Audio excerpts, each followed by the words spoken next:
Assalamualaikum warahmatullahi wabarakatuh. Apa kabar anak-anak? Semoga semuanya dalam keadaan sehat ya dan tetap semangat. Alhamdulillah pada minggu ini Bunda akan membahas yaitu subtema 2, masih di tema 5. Adapun materi di subtema 2 yaitu tentang perubahan cuaca. Sebelum kita mulai pembelajarannya, marilah kita bersama-sama membuka pembelajaran hari ini dengan membaca doa sebelum belajar. Bismillahirrahmanirrahim. Raditu billahi rabba wa bil islami dina wa bi Muhammadin nabiyyan wa rasulah. Rabbi zidni ilma warzuqni fahma. Amin. Sekarang disimak penjelasannya Bunda dengan sungguh-sungguh ya. Apabila ada materi yang kalian anggap penting, silahkan untuk dicatat di buku tema 5. Buku tulis tema 5, ya. Pada hari ini Bunda akan membahas yaitu pembelajaran 1, 2, 3. Namun dalam video ini Bunda hanya akan membahas pembelajaran 1. Adapun tujuan dari pembelajarannya yaitu siswa dapat mengidentifikasi informasi yang berkaitan dengan pengaruh perubahan cuaca terhadap kehidupan manusia dengan benar. Lalu juga ada siswa dapat membandingkan dua pecahan yang berpembilang sama. Serta siswa dapat mengidentifikasi gerak cepat lambat kepala dengan benar. Itulah tujuan pembelajaran yang akan kita capai pada hari ini. Perhatikan percakapan antara Edo, Udin, dan Beni berikut. Edo bertanya pada Udin dan Beni, "Apakah kemarin kalian kehujanan? Mengapa tiba-tiba hujan ya? Padahal pada pagi hari cuaca terlihat cerah." Lalu Udin menjawab, "Iya Edo, pagi hari cuaca cerah, namun saat istirahat cuaca berawan. Siang hari cuaca berubah mendung, lalu turun hujan." Beni pun menjawab, "Saya tidak kehujanan. Cuaca memang terlihat berubah-ubah sejak pagi. Apakah kamu memperhatikan hal itu, Udin?" Nah, dari percakapan tiga anak itu menjelaskan bahwa setiap hari itu terjadi perubahan cuaca. Apakah yang dimaksud dengan perubahan cuaca? Mengapa perubahan cuaca dapat terjadi? Kita bisa mencari informasi itu dari teks bacaan yang berjudul Cuaca dan Perubahannya. Cuaca di sekitar kita dapat berubah-ubah. Cuaca dapat berubah setiap hari. Jika hari ini hujan, esok cuaca dapat menjadi cerah. Jika hari ini cerah, esok dapat saja berubah menjadi hujan. Saat cuaca cerah, matahari bersinar terang sehingga udara menjadi panas. Cuaca berawan terjadi ketika awan berkumpul menutupi sinar matahari. Cuaca mendung pertanda akan segera turun hujan. Langit berwarna kelabu. Sebelum hujan, terkadang udara terasa agak panas. Jika hujan turun, udara terasa dingin. Titik-titik air mulai turun menjadi hujan rintik-rintik atau gerimis. Nah, dari teks bacaan yang berjudul Cuaca dan Perubahannya, kita bisa mencari informasi tentang cuaca. Adapun informasi tentang cuaca dari teks bacaan Cuaca dan Perubahannya, diantaranya yaitu cuaca dapat berubah setiap hari. Ya, lalu cuaca cerah ditandai dengan matahari bersinar terang. Cuaca berawan terjadi karena awan berkumpul menutupi sinar matahari.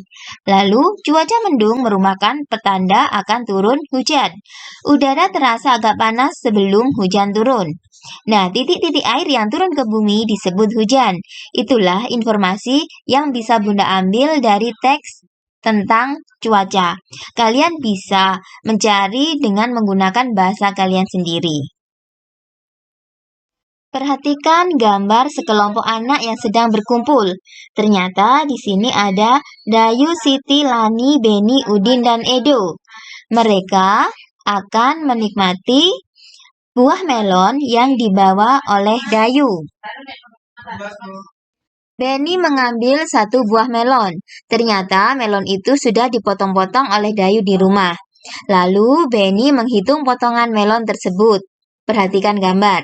Ada melon utuh lalu dibagi menjadi 8 ya. Sehingga bentuk pecahannya adalah 1/8 untuk satu bagiannya. Melon yang pertama telah dipotong menjadi 8 bagian sama besar.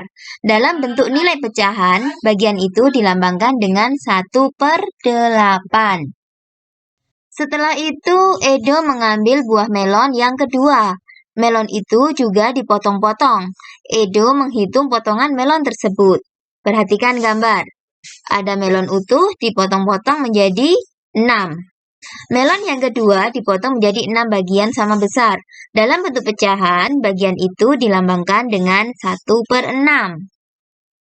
Lani mengambil 1 potong buah dari melon yang pertama.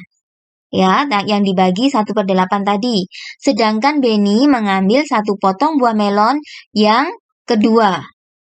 Yang dipotong menjadi 6 tadi. Nah, di sini ada Lani dan Benny. Perhatikan irisannya.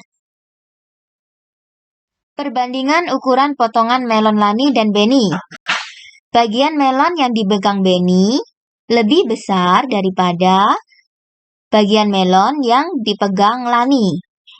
Bagian melon milik Lani itu adalah 1/8, sedangkan bagian melon milik Benny adalah 1/6. Jadi, bagian Lani kurang dari bagian Benny.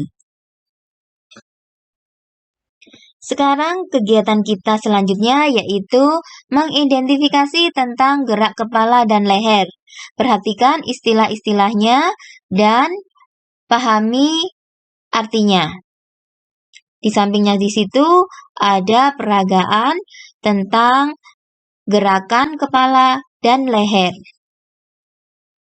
Setelah kalian memahami jenis-jenis gerakan kepala dan leher pada tari, perhatikan syair burung ketilang berikut.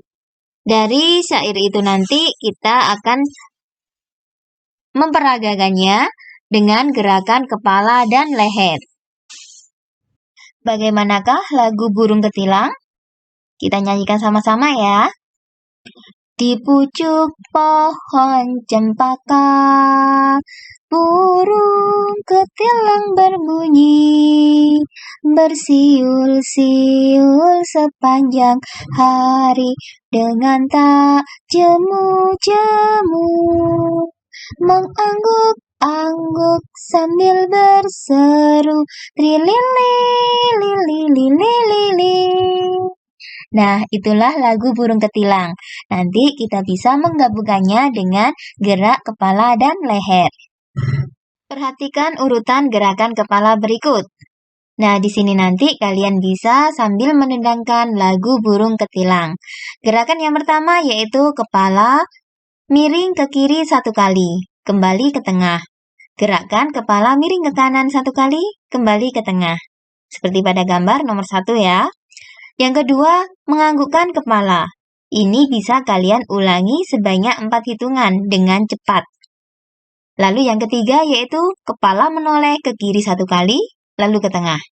Kepala menoleh ke kanan 1 kali, lalu ke tengah. Nah, gerakan secara bergantian. Ulangi gerakan ini sebanyak 8 hitungan dengan cepat. Kalian bisa mempraktekannya dengan menyanyikan lagu burung ketilang. Demikian pembahasan materi PB1 yang Bunda sampaikan. Setelah ini nanti akan Bunda lanjutkan untuk video materi PB2 dan 3. Cukup sekian dari Bunda akhiri. Wassalamualaikum warahmatullahi wabarakatuh.